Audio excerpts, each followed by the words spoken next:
আসসালামু আলাইকুম। আজকে আজকের আলোচনার বিষয় হচ্ছে মডিফায়ার্স। খুবই শর্টকাট মেথডে 20 থেকে 30টা রুলস দেখাই দিব। দুইটা ক্লাস লাগবে, ঠিক আছে?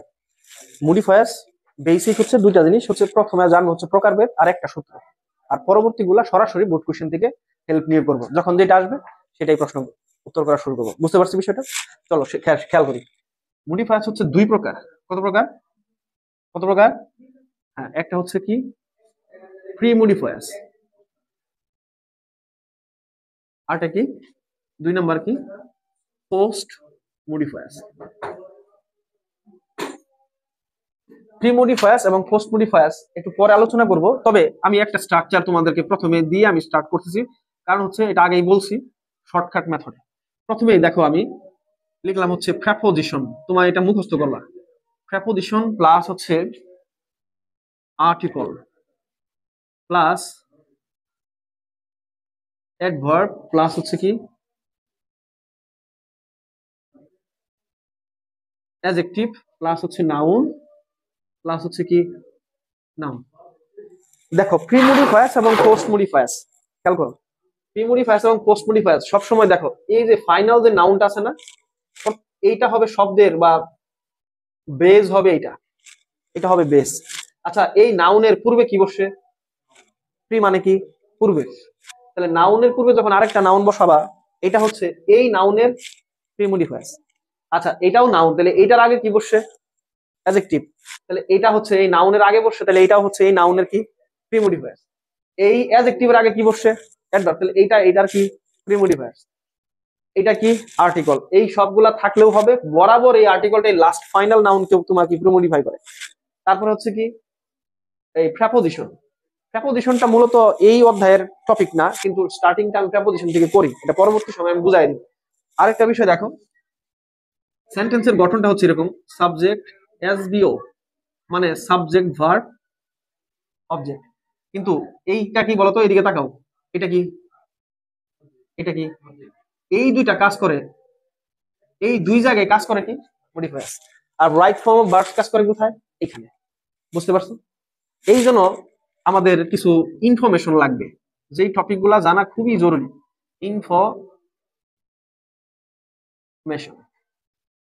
ইনফরমেশন গুলার মধ্যে সবার উপরে 1 নাম্বার কাজ হচ্ছে লাগবে তোমার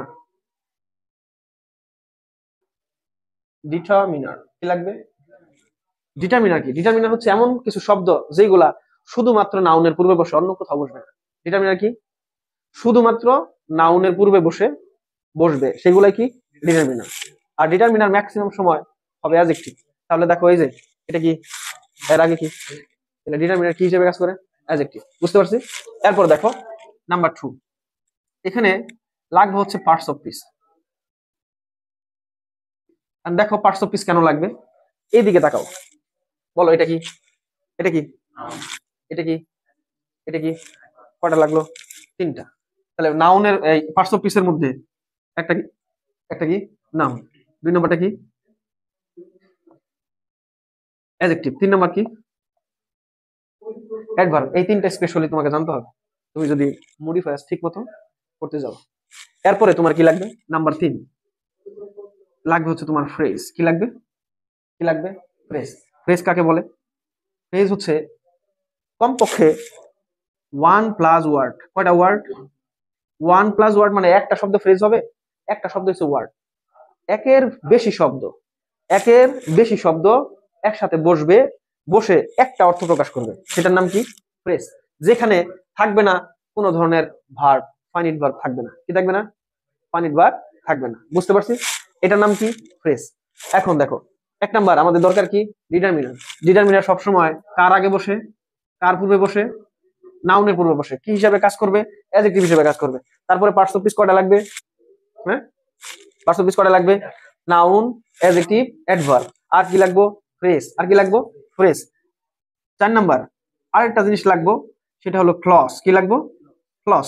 5 নাম্বার, 5 নাম্বার লাগবে হচ্ছে আর্টিকেল। কি লাগবে?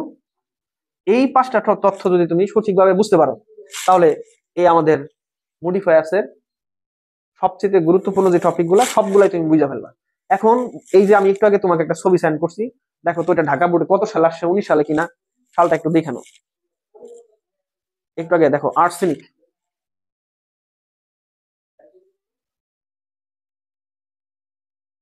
আর্সেনিক থেকে শুরু, কত বোর্ডে আছে দেখা যায়? নাহলে শুরু করো, স্টার্ট করো। এখন দেখো গ্রামার, এই যে তুমি গ্রামারের যে কোনো টপিক তুমি অ্যান্সার করতে যাবা পরীক্ষার হলে, এটা পরীক্ষার হলে তুমি কিভাবে অ্যান্সার করবে? প্রথমে এখানে আমি কিছু টাস্ক লিখে দিব। কি লিখে দিব? টাস্ক। টাস্ক মানে কি বলতো? তোমার কাজ কোথায়, এই কাজটা কখন করবা? যখন তুমি বাসায় প্র্যাকটিস করবা অথবা পরীক্ষার হলে করবা। এক নাম্বার এই টাস্কটা দেখো, এক নাম্বার টাস্কটা হচ্ছে এইটা কি, মনে করো এ, এখানে কি গ্যাপ দেওয়া আছে? আছে না? এই গ্যাপের পরে এখানে একটা ব্র্যাকেট থাকবে, এইখানে কিছু লেখা থাকবে, রাইডিং থাকবে। কি থাকবো? এইখানে যে রাইডিংটা থাকবো, এইখানে তোমার সবচেয়ে বেশি গুরুত্বপূর্ণ মানে ভূমিকা পালন করবে, এটার উপর ডিপেন্ড করে আসলে এটা কি প্রি মডিফায়ার্স হয়েছে নাকি পোস্ট মডিফায়ার্স হয়েছে। এখন এই প্রি মডিফায়ার্স বা পোস্ট মডিফায়ার্স তোমার জানা আছে ইনফরমেশন কয়টা লাগবে? কমপক্ষে 5টা। এক নাম্বার ডিটারমিনার, এক নাম্বার কি ডিটারমিনার বলো, 2 নাম্বার, 3 নাম্বার নাউন। না, এটার ভিতরে পার্টস অফ স্পিচের ভিতরে কয়টা জিনিস? 3টা। একটা কি নাউন, আরটা অ্যাডজেক্টিভ, আরটা অ্যাডভার্ব। 3টা। আরটা কি লাগবে? ফ্রেজ। এই ফ্রেজ হচ্ছে 9 প্রকার। কত প্রকার? 9 প্রকার। আবার ক্লজ, ক্লজ কত প্রকার? ক্লজ আছে 2 প্রকার। ওই 2 প্রকারের ভিতরে আরো আছে। আর্টিকেল আছে কত প্রকার? 2 প্রকার। এই ডিটারমিনারের ভিতরে ডিটারমিনার কমপক্ষে 10 প্রকার তোমাকে পড়তে হবে। কত প্রকার? তাহলে 10 আর এখানে কত? 3। এই নাউন, নাউন কত প্রকার আছে? 5 প্রকার আছে। অ্যাডজেক্টিভ কত প্রকার আছে? কমপক্ষে 20 প্রকার অ্যাডজেক্টিভ আছে। কত প্রকার? 20 প্রকার। অ্যাডভার্ব কত প্রকার আছে? এই 18 থেকে 20 প্রকার আছে। তাহলে দেখো এখানে যদি প্রকার পড়তে যাও তুমি, তোমার টাইম লাগবে কমপক্ষে 3 মাস প্রত্যেকটা ভেঙে ভেঙে পড়লে। এখন যদি পরীক্ষার প্রশ্ন অনুযায়ী পড়তে যাই তাহলে আমরা একটু শর্ট টাইমে আমরা আলোচনা করলে তুমি পরীক্ষাটা দিতে পারবা। চলো এরকম কিছু কোশ্চেনে টাস্ক, টাস্ক মানে কি? কাজ। তুমি কিভাবে এক্সাম হলে অথবা বাসায় যখন প্র্যাকটিস করবা, 1 নাম্বার কাজ হচ্ছে আমরা ওই প্যাসেজটা বা ওই আর্টিকেলটা পড়া শুরু করবো। পড়ার পরে প্যাসেজে কি বললো না বললো অর্থটা হলে আনসার করার সময় আমার প্রয়োজন, কিন্তু প্রথমে আমাকে কোশ্চেন বুঝতে হবে গ্যাপের পরে কি আছে, ব্র্যাকেট আছে, এই ব্র্যাকেটের ভিতরে কি কথাটা বলছে এটা পড়তে হবে। এখন প্রথম এটা স্টার্ট করো, এখানে যেটা আছে যাই থাকুক, হ্যাঁ আর্সেনিক পড়া শুরু করো। তোমরা পড়ো। হ্যাঁ, তোমার মোবাইল কোথায়? বের করো। নাই, অ্যান্ড্রয়েড নিয়ে আসো নাই? আচ্ছা, তোমার 2টা বের করো। তোমারটা কোথায়? আচ্ছা, এমবি না এমবি শেয়ার করে দিতাম আগে। এখন পড়া শুরু করো, একটু মাথাটা একদিকে রাখো। হ্যাঁ বলো কি আছে? আচ্ছা, খেয়াল করো কি বলছি। আর্সেনিক ইজ আ, পরে কি আছে? গ্যাপ। এই গ্যাপ না? তোমাকে আমি কি বলছি যে এই গ্যাপের পরে যে ব্র্যাকেটে শব্দটা আছে বা সেন্টেন্সটা আছে, এটা আগে একটু পড়ি। ওখানে যা লেখা আছে দেখো, 1 নাম্বার এটা হচ্ছে তোমার নোট করার জন্য আমরা কিভাবে কাজ করবো। 1 নাম্বার কি বলছে? আচ্ছা, প্রি মডিফাই দা নাউন। কি বলছে? তাহলে এইটা আগে বুঝতে হবে, প্রি মডিফাই দা নাউন। তাহলে মডিফাইস কত প্রকার? কত প্রকার? একটা প্রি আর একটা কি পোস্ট। তাহলে আমরা এই প্রশ্নটা পড়ার সাথে সাথেই 2 নাম্বার কাজটা কি দেখো। 2 নাম্বার কাজ হচ্ছে আমি একটা স্ট্রাকচার লিখছি। কি লিখছি? হ্যাঁ, এই স্ট্রাকচারের মধ্যে যেইটা লেখা আছে, ওই যে কি লেখা দেখো, প্রথম প্রিপজিশন, পরে আর্টিকেল, পরে অ্যাডভার্ব, পরে অ্যাডজেক্টিভ, পরে নাউন, এরপরে নাউন, ফাইনাল বেস কি নাউন, তাই না? বলছে কি, প্রশ্ন দিকে দেখাও, প্রি মডিফাই দা নাউন। আচ্ছা, এটা কি বলো? নাউন। এটা কি তাইলে আরেকটা নাউন। তাহলে এই প্রশ্ন বললে আমরা এখানে অ্যান্সার করতে পারি এই নাউনের আগে কি, এই নাউনের আগে কি নাউন, তাই না? আচ্ছা, তাহলে এটাও তো নাউন, এই নাউনের আগে কি? এখন যদি এই প্রশ্নটা করে আমরা কিসের সাহায্যে, 1 নাম্বার কাজ হচ্ছে প্রশ্নটাকে পড়বো, বুঝার পরে কি অনুযায়ী করবো বলো, কি অনুযায়ী? স্ট্রাকচার। স্ট্রাকচারটা কি? এইটা। তাহলে তুমি কি এটা পরীক্ষা হলে লিখে নিয়ে যেতে পারবা না নিজের মাথায় নিয়ে যেতে হবে? মুখস্থ রাখবে। তাহলে এটা কি বলো? নাউন। নাউনের আগে কি? তাহলে প্রি মডিফাই নাউন, তাহলে একটা নাউন আনসার করলে হবে। হবে। আবার এই নাউনের আগে কি? নাউনের আগে যেহেতু অ্যাডজেক্টিভ, তাহলে এই ধরনের প্রশ্ন করলে কয়টা জিনিস অ্যান্সার করতে পারবা? একটা নাউন আর একটা কি? একটা নাউন আর একটা কি? একটা নাউন আর একটা কি? অ্যাডজেক্টিভ। এখন নাউনের আগে যখন নাউন বসবে ওইটাকে বলে নাউন অ্যাডজেক্টিভ। কি বলে? Noun adjective. তার মানে প্রি মডিফাই দা নাউন বললেই আমাদের অ্যান্সার কি? অ্যাডজেক্টিভ। এই যে অ্যাডজেক্টিভ, এই নাউনটাও একটা অ্যাডজেক্টিভ। আবার এই নাউনের আগে বরাবর একটা অ্যাডজেক্টিভ। তার মানে হচ্ছে এই কথা বললে আমাকে অ্যান্সার করতে হবে কি? অ্যাডজেক্টিভ। এই অ্যাডজেক্টিভের 20 প্রকার লিখছি না, এই 20 প্রকার থেকে একটা হচ্ছে নাউন অ্যাডজেক্টিভ। একটা কি? Noun adjective. আরটা বরাবর অ্যাডজেক্টিভ। দোষ, গুণ, সংখ্যা, পরিমাণ, অবস্থান ইত্যাদি বুঝায় কিসের মাধ্যমে? অ্যাডজেক্টিভের মাধ্যমে। বুঝতে পারছো? এখন এই প্রশ্ন তাহলে তোমাকে অবশ্যই পরের শব্দটার দিকে খেয়াল করতে হবে। এই যে গ্যাপ, গ্যাপের পরে কিছু কথা বলবে, পরের শব্দটা কি? পরের যে শব্দটা থাকবে তার পরের ওয়ার্ডটা দেখো তো কি আছে। না, সাবস্ট্যান্স। তাহলে এখন আর্সেনিক কি ভালো জিনিস না মন্দ জিনিস? খারাপ জিনিস না? হ্যাঁ, আর্সেনিক কি খারাপ জিনিস না? তাহলে আর্সেনিক কেমন? এটা একটা পয়জনাস, একটা পয়জনাস সাবস্টেন্স না? তুমি যদি অ্যাডজেক্টিভ করো দোষ গুণ অবস্থা সংখ্যা, আর আর্সেনিক কি ভালো ভালো জিনিস? তাহলে এটা কি পয়জনাস সাবস্টেন্স। তাহলে পয়জনটা কি? পয়জনাস কি? এটা একটা অ্যাডজেক্টিভ। বুঝতে পারছো? ক্লিয়ার? তাহলে আমি তোমার এই প্রশ্নটা করার সাথে সাথে স্ট্রাকচারের মাধ্যমে বুঝতে হবে যে আসলে ও প্রিমোটিফাই দা নাউন। তাহলে কি বসবে? হয় নাউন আর নাহলে অ্যাডজেক্টিভ, আর দুইটা মিলাই বরাবর কি অ্যাডজেক্টিভ। কি আনসার কি হবে? অ্যাডজেক্টিভ হবে। ধরতে পারছো? তাহলে এখন ওইটা ওই অবস্থানের উপরে তোমাকে বুঝতে হবে যে এটা আর্সেনিকটা কোন ধরনের সাবস্টেন্স, এটা কি ভালো না মন্দ? মন্দ। বুঝতে পারছো? আমি পরের প্রশ্নটা আবারও রিডিং পড়ো, পয়জনাসের পরে সাবস্টেন্সের পরে পড়ো। ইট ইজ এর পরে কি? ব্র্যাকেট। তাহলে আবার এটা নাম্বার কত? Number B number. তাহলে এক নাম্বার কাজ কি আমার বলো? এক নাম্বার কাজ কি? ব্র্যাকেট। করলাম ব্র্যাকেট। ব্র্যাকেটের বি নাম্বার পাইছি। বির পরে ওই ব্র্যাকেটের ভিতরে কি আছে? এই দেখো, ইউজ অ্যান ইনটেন্সিফায়ার, হ্যাঁ, প্রিমোডিফাই দা। এখন দেখো, পরে পড়লাম, পড়ার পরে আমাদের কাজ কি? কোথায় যাব? স্ট্রাকচারে যাব। প্রিমোডিফাই, প্রি মানে কি? পূর্বে। আচ্ছা, কিসের পূর্বে? অ্যাডজেক্টিভ। ওই অ্যাডজেক্টিভ কই? এটা কি অ্যাডজেক্টিভ? এটার আগেরটা কি? তাহলে এমন একটা অ্যাডভার্ব বসবে যেটা কি করতে হবে? ইন্টেন্সিফায়ার হিসেবে বসবে। কি হিসাবে? ইন্টেন্সিফায়ার হিসেবে। মাথায় রাখবা, ইন্টেন্সিফায়ার শব্দগুলাই হচ্ছে কি? অ্যাডভার্ব। এটা কি করবে? ইন্টেন্সিফায়ার অর্থ হলো কি জানো? জোর দেওয়া, ধাক্কা দেওয়া। কি দেওয়া? জোর দেওয়া, ধাক্কা দেওয়া। হি is a good boy. Yes, বুঝতে পারছো? জোর দিয়ে বলছো হি is a very bad boy, good boy, bad boy. তাহলে অ্যাডজেক্টিভকে মডিফাই করে কে? ইন্টেন্সিফায়ার। ইন্টেন্সিফায়ার এখানে তুমি যেহেতু ভ্যারি বলছো, তাহলে আমি ভ্যারিটাই ভাই পরীক্ষার হলে যখনই বলবো ইউজ অ্যান ইন্টেন্সিফায়ার, তুমি আনসার করবা কি? অন্য কোনো শব্দের দরকার নেই। এখন এরকম শব্দ আরো 100 আছে, 500 আছে, থাকলে কি তুমি কি বসাবা? ভ্যারি। শর্টকাট ক্লাস এটা, শর্টকাট ক্লাসে ইন্টেন্সিফায়ার বললে কি বসাবা? Very. He is a very good boy. তাহলে এখানে কি বলছে? ইট ইজ ইট ইজ আচ্ছা, বুঝতে পেরেছো? পরের শব্দটা কি দেখো তো? ডেঞ্জারাস। ডেঞ্জারাস কি অবস্থান? অ্যাডজেক্টিভ না? তাহলে আগে কি বসাবা? ভ্যারি বসাবা। ইন্টেন্সিফায়ার বললে কি? এখন পরবর্তী ক্লাসে এই ইন্টেন্সিফায়ার হয়েছে 4 প্রকার শব্দ। একটা হচ্ছে ডাউন টুনার, একটা হচ্ছে হায়ার টুনার, হ্যাঁ, তারপরে তোমার এই 4 প্রকার যে ইন্টেন্সিফায়ার আছে, যেমন সো একটা হি ইজ সো থল। This is absolutely correct answer. Absolutely জোর দিয়ে বলছো না? হ্যাঁ, টু শর্ট, হাইলি, কোয়াইট, পুরোপুরি সত্য। This news is quite true. Quite অর্থ হলো পুরোপুরি। এই শব্দগুলো হচ্ছে কি? ইন্টেন্সিফায়ার। তাহলে ইন্টেন্সিফায়ার বললে কি বসাবা? Very. Shortcut class. Shortcut class কয়টা রুলস করে বললাম? 2টা। এখন নাম্বার 3, 3 এর মধ্যে আসো। নাম্বার 3, হ্যাঁ, সিতে কি পড়ো? হ্যাঁ, দেখো, use a demonstrative. Use a demonstrative, এই দেখো। তাহলে পরে বলছে কি? Premodify the noun. আচ্ছা, use a demonstrative to premodify the noun. চলো নাউনে যাই। এটা কি? নাউন। নাউনের আগে কি? আচ্ছা, তাহলে নাউন দুইটাই তো নাউন। তাহলে এই নাউনে ওর আগেরটা কি? আচ্ছা ভাই, তাহলে ব্যবহার করতে হবে ডেমনস্ট্রেটিভ। কি ব্যবহার করতে হবে? অ্যাডজেক্টিভ। ঠিক আছে? আচ্ছা দেখো, এই use a demonstrative premodify the noun. তাহলে নাউনের আগে কি? অ্যাডজেক্টিভ। অ্যানসার করতে হবে। তাহলে অ্যাডজেক্টিভে কত প্রকার দেখাইছি, কিন্তু ডেমনস্ট্রেটিভ বলছে। ডেমনস্ট্রেটিভ অ্যাডজেক্টিভ নামে একটা পার্ট আছে ওটার ভিতরে। ডেমনস্ট্রেটিভ অ্যাডজেক্টিভ গুলো কি কি দেখো? এক নাম্বার হচ্ছে দিস, আরটা কি? দ্যাট, আরটা হচ্ছে দিস, আরটা কি?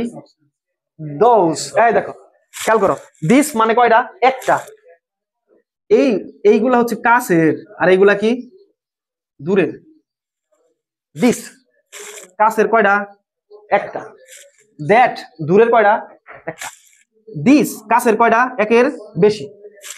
দোজ দূরের কয়টা? একের বেশি। তাহলে এখন পরের শব্দটা, কথা যে বললাম, এই রাইডিং এর পরের শব্দটা কি দেখো? না,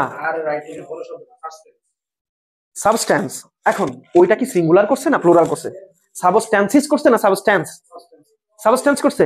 খেয়াল করো, তাহলে তুমি যদি প্লুরাল থাকতো তাহলে হয় দিস দিতা, নাহলে কি দোজ দিতা। এখন দিস দাও আর দ্যাট দাও, বা একটা দিলেই তোমার হয়ে যাবে। তাহলে তুমি কি দিবা? This, this substance. ডেমনস্ট্রেটিভ বললে কয়টা থেকে আনসার করবা? কয়টা থেকে? আর এইগুলা কি অ্যাডজেক্টিভ? Demonstrative adjective. কোত্থেকে আসে? হ্যাঁ, এখন এই যে ডেমনস্ট্রেটিভ শব্দটা আসলো কোত্থেকে? এখানে দেখো, এই যে 4 নাম্বার তোমার আরেকটা গুরুত্বপূর্ণ পার্টস অফ স্পিচ আছে, সেটার নাম কি? প্রোনাউন। অ্যাডজেক্টিভ যদি শিখতে চাও তাহলে তোমাকে অবশ্যই প্রোনাউন জানতে হবে। শুধু প্রোনাউন, প্রোনাউনটা পুরো ইংরেজি শিখতে গেলে সব জায়গায় দরকার। মানে প্রোনাউন তোমার যে 8 9 প্রকার 10 প্রকার 11 প্রকার যে যেমন নেই বলুক, 8 প্রকার শিখছি 8 প্রকার, 9 প্রকার শিখছি 9 প্রকার, পুরাটাই মুখস্থ করতে হবে। ডেমনস্ট্রেটিভ অ্যাডজেক্টিভ, ডেমনস্ট্রেটিভ যেমন পার্সোনাল প্রোনাউন, পরেরটাই কি? রিফ্লেক্সিভ প্রোনাউন, পরেরটা কি? ডেমনস্ট্রেটিভ প্রোনাউন, পরেরটা কি? হ্যাঁ কালেকটিভ নাকি তোমার হচ্ছে ইন্টারোগেটিভ প্রোনাউন, পরে কি? Relative pronoun. প্রোনাউন তোমাকে শিখতে হবে, বুঝছো? তাহলে এটার জন্য যদি বলে ইউজ ডেমনস্ট্রেটিভ, এই 4টা থেকে একটা শব্দ 5 বার বারবার, এটা ইজি হবে না? এই বুঝতে পারছো? আবার নাম্বার 4, নাম্বার 4-এ আসো। 4 নাম্বারটা পড়ো আবার, কি বলছে? 4 নাম্বার বলছে কি? ইউজ কোয়ান্টিফায়ার টু কি মডিফাই? আচ্ছা, প্রি মডিফাই দা নাউন। আরে ভাই আবার কই নাউন? পরের 2 নাম্বার কাজ কি? সূত্রে যাব, গেলাম সূত্রের মধ্যে, এই যে সূত্র, এই যে নাউন, এই যে নাউন, নাউনের আগে কি? অ্যাডজেক্টিভের সংজ্ঞা কি? দোষ, গুণ, সংখ্যা, পরিমাপ। কোয়ান্টিফায়ার দেখলেই তো বুঝাইতেছে সংখ্যা বোঝাবে, সংখ্যা বা পরিমাপ বোঝাবে। তাহলে এখানেও অ্যান্সার কি? অ্যাডজেক্টিভ। তাহলে ওই অ্যাডজেক্টিভের নাম কি? না, ওটা হচ্ছে কোয়ান্টিফায়ার অ্যাডজেক্টিভ বলা যাবে না, ওটার নাম হচ্ছে নাম্বারাল অ্যাডজেক্টিভ। কি কি অ্যাডজেক্টিভ? এই নাম্বারাল অ্যাডজেক্টিভ আবার হচ্ছে কয়েক প্রকার। একটা হচ্ছে cardinal number, ordinal number, general ordinal number, multiplicative number, indefinite number. আর কোয়ান্টিফায়ার হচ্ছে এমন কিছু শব্দ যেগুলো হচ্ছে ইনডেফিনিট নাম্বার। কি ইনডেফিনিট মানে? কি সংজ্ঞায়িত। আর ইনডেফিনিট মানে কি? এখন নাম্বারাল অ্যাডজেক্টিভ আবার 2 প্রকার, একটা হচ্ছে ডেফিনিট নাম্বারাল অ্যাডজেক্টিভ, আর একটা হচ্ছে কি? Indefinite numeral adjective. এখানে আছে 5 প্রকার। কত প্রকার? ইনডেফিনিট হচ্ছে আমরা এখানে কয়জন আছি? গুণ গুণ গুণ। যদি গুণ নির্দিষ্ট করে বললাম আমরা কয়জন আছি স্যার? এই আছি আমরা কয়েকজন, কিছু জন আছি, কয়েকজন। কয়েকজন কি গুণা যায়? এমন শব্দ আমরা ব্যবহার করি না? এই তোমরা কয়েকজন আসছো? সবাই আসে নাই, কয়েকজন আসছে। আর সবাই আসছি, সবাই বলতে অল। সাম মানে কি? কিছু। মেনি মানে কি? অনেক। কয়জন বলছে? হ্যাঁ অনেকেই আসি স্যার। কয়জন বলছে? না। আবার কাউন্টেবল নাউন, আনকাউন্টেবল নাউনের ব্যাপার আছে। তবে এখানে শব্দ আছে অনেক, অনেক শব্দ আছে। তার মধ্যে স্পেশালি দেখো কিছু শব্দ। এটা কি? কোয়ান্টিফায়ার। কোয়ান্টিফায়ার হচ্ছে এমন কিছু শব্দ যেগুলো দ্বারা গণনা বোঝাবে, তবে নির্দিষ্ট নয়। কি বোঝাবে? গণনা। তার মানে ইনডেফিনিট নাম্বারাল অ্যাডজেক্টিভ। কি? Indefinite numeral adjective. একটু খেয়াল করো, এখানে হচ্ছে মাছ, এটা হচ্ছে মেনি, এখানে হচ্ছে অল, এখানে হচ্ছে সাম, এখানে হচ্ছে লিডল। কি? আর এখানে হচ্ছে ফিউ, এখানে কি? ফিউ। আর এখানে হচ্ছে আ লট অফ। কি? আ লট অফ। এখানে হচ্ছে আ লিডল, আর এখানে হচ্ছে আ ফিউ। এই যে দেখো কয়টা শব্দ এখানে। হ্যাঁ, পরে ধরো আছে এভরি, শোনা যায় প্রত্যেক আলাদা করে না? হ্যাঁ, এমন কিছু শব্দ যেই শব্দগুলা গণনা বোঝাবে। কি বোঝাবে? গণনা। তবে সেটা নির্দিষ্ট করে নয়। তাহলে এখন এখানে তুমি পরের নাউনটা খেয়াল করো কি আছে। এইগুলা হচ্ছে আনকাউন্টেবল নাউনে বসে, আর এটা কি? Countable noun, countable noun. পরের শব্দটা যদি গোনা যায় তাহলে তুমি এইগুলা থেকে দিবা। আর এই যে all, some, a lot of, এগুলা কাউন্টেবল আনকাউন্টেবল দুইটার সাথেই বসে। তাহলে রিস্ক কম এইদিকে, যেটাই দিবা এখান থেকে শব্দ বসাইলে হবে। এখন যদি আনকাউন্টেবল হয় তাহলে এইগুলা না দিয়ে যদি এইগুলা দাও তাহলে তোমার ভুল হবে, বুঝছো? এখন তুমি পরের শব্দটা একটু পড়ো, নাউনটা দেখো কি আছে।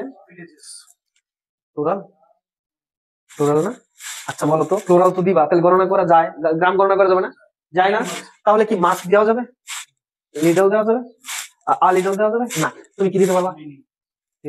তুমি দিতে পারবা কি? এখন এই প্রত্যেকটা শব্দের আবার চেঞ্জ আছে, ইংরেজি চেঞ্জ আছে। দেখো ফিউ মানে কি? ফিউ মানে হচ্ছে খুবই কম। কি? আই হ্যাভ ফিউ ফ্রেন্ডস, মানে বিয়ে করতে গেলে 2 জন কুল ধরে লাগে, এটাও নাই, মানে 1 জন 2 জন তোলবাড়ি দেয়া। আর যদি বলো I have a few friends, মানে অনেক বন্ধু নাই, কম, কিন্তু যা আছে আলহামদুলিল্লাহ চলার মতো, 10-12 জন আছে। আবার অনেকে আছে আই হ্যাভ মেনি ফ্রেন্ডস, হাজার হাজার ফ্রেন্ডস। বুঝছো বিষয়টা ক্লিয়ার? তাহলে এখন আ ফিউ মানে কি কমের চাইতে একটু বেশি, কম। ফিউ মানে কি একবারে কম। তো এই ক্ষেত্রে লিটল মানে একবারে কম, আ লিটল মানে কমের চাইতে একটু বেশি। আবার মাছ মানে কি অনেক, মেনি মানে কি অনেক, অল মানে কি সব, সাম মানে কি কিছু। কিছু কয়জন, কতটি গোনা যায় না, আছে কিছু। তাহলে এইগুলাকে বলা হয় কোয়ান্টিফায়ার। তাহলে এই কয়টা শব্দ মুখস্থ করা যাবে না, বুঝা কোনটা কাউন্টেবল কোনটা পরে নাউনের উপর ডিপেন্ড করবে কোন দিক থেকে আনসার করো। আর যদি কিছু না বুঝো তাহলে রিস্ক কম। অল, সাম, অল, অল, ক্লিয়ার, এভরি, এগুলা দিলে কি রিস্ক কম। কিন্তু দিব না, আমি একটু বুঝা দিব আসলে কি দিয়েছে, অর্থের উপর ডিপেন্ড করবে। তাহলে ভিলেজেস, মেনি ভিলেজেস, ক্লিয়ার? বুঝতে পারছো? তাহলে কয়টা বললাম এখানে?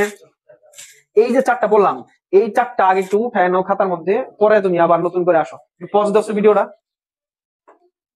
হ্যাঁ, পরের প্রশ্নটা পড়ো, 5 নম্বর প্রশ্নটা পড়ো। হ্যাঁ, ইউজ পসেসিভ। তাহলে আমি লিখি ইউজ পসেসিভ টু, কি জানি, ইউজ পসেসিভ, খেয়াল করো, মডিফাই দা নাউন। এখন এইটুকু পসেসিভ কোত্থেকে আসলো, এই পসেসিভ কোত্থেকে আসলো এটা বুঝতে গেলেই সময় লাগে অনেক। পসেসিভ আছে প্রোনাউন থেকে। প্রোনাউনের প্রথমটা হচ্ছে পার্সোনাল প্রোনাউন। পার্সোনাল প্রোনাউন আবার এটা থেকে আসছে কেস। কেস হচ্ছে 4 প্রকার: ভোকেটিভ, নমিনেটিভ, পসেসিভ, অবজেক্টিভ। ওই পসেসিভ এটা দ্বারা বুঝায় হচ্ছে কি বুঝায়, মালিকানা বুঝাবে। কি বুঝাবে বলো? পসেসিভ দিয়ে কি বুঝায়? মালিকানা। দেখো আই যদি আমার বলি তাহলে কি হবে? মাই হবে। আমার বলে কি হবে? মাই। যদি তোমার আমাদের বলি তাহলে কি হবে? আওয়ার। যদি তোমাদের বলি তাহলে কি হবে? ইয়োর অথবা কি ইয়োর্স। তারপরে যদি বলি তার ছেলে হলে কি হবে? হিজ। আর মেয়ে হলে কি হবে? আর। যদি বলি তাদের তাহলে কি হবে? দেয়ার। বুঝতে পারছো? হ্যাঁ, মাইনর তো কি আমার। এখন ওইটা আবার অবজেক্টের জায়গায় বসে। দিস ফ্যান ইজ মাইন, পরে একটু ঝামেলা আছে, নাউনটা আগে আসে আর এটা নাউনের আগে বসে, এই জন্য মাইনটা ডিটারমিনার হিসেবে বসে না। তাহলে তুমি এখন এখানে তুমি আমাদের বুঝাবা না আমার বুঝাবা? আর্সেনিক কি আমার একলা প্রবলেম না সবার? তাহলে উত্তর কি হবে? আবার। যদি তোমার রবীন্দ্রনাথ থাকতো তাহলে ব্যক্তি কয়জন? একজন, তাহলে মানে মাই হইতো না, তার হইতো হিজ। আর যদি মাইয়া থাকতো তাহলে হইতো হার, তাদের হইলে দেয়ার। তাহলে যদি বলে ইউজ পসেসিভ, তুমি কি ইউজ করবা? এই যে সব শব্দগুলো প্যাসেজ পড়ে বুঝতে হবে ভাই, কোনটা প্যাসেজ পড়ে বুঝতে হবে। তাহলে কয়টা বললাম? 5টা। আর 5টার উপরে আজকে পড়া দরকার নেই, আগামী ক্লাসে আবার। এখন এই ইউজ পসেসিভ, পসেসিভ আসছে থেকে পার্সোনাল প্রোনাউন থেকে। পার্সোনাল প্রোনাউন আবার কি হয়েছে? ওখান থেকে আসছে কেস থেকে। কেস কত প্রকার? 4 প্রকার: vocative, nominative, possessive, objective. Possessive মানে কি? যেগুলা, যেই শব্দগুলো দ্বারা মালিকানা বোঝাবে। কি বোঝাবে? মালিকানা। তাহলে এইগুলা প্রত্যেকটা এক একটা প্রোনাউন। তাহলে তুমি যদি মডিফায়ার সঠিক বুঝতে চাও তাহলে ইনফরমেশন কয়টা লাগবে ভাই? 5টা। 1 number determiner, 2 number parts of speech, 3 number phrase, 4 number clause, 5 number article. এই আর্টিকেলটা কিন্তু আবার ডিটারমিনারের অংশ, মানে 4টা হলেই যথেষ্ট। কয়টা? 4টা। তাহলে ডিটারমিনার কয়টা? 10টা। কয়টা? 10টা, কমপক্ষে 10টা। পার্টস অফ স্পিচ কয়টা? এই যে প্রোনাউনটাও জানা লাগবে, কয়টা হবে? 4টা। আর ফ্রেজ কয়টা? 9টা। আর ক্লজ কয়টা? 2টা। আর আর্টিকেল কয়টা? 2টা। এইটুকু যদি তুমি ক্লিয়ারলি জানতে পারো তাহলে তুমি মডিফায়ার আনসার করতে পারবা। আগামী এক ক্লাসে আর 5টা পড়াই দেবো, তাহলে দেখবা ইনশাল্লাহ হয়ে গেছে। তাহলে পরে আমরা প্র্যাকটিস করে নিব, ঠিক আছে ইনশাল্লাহ।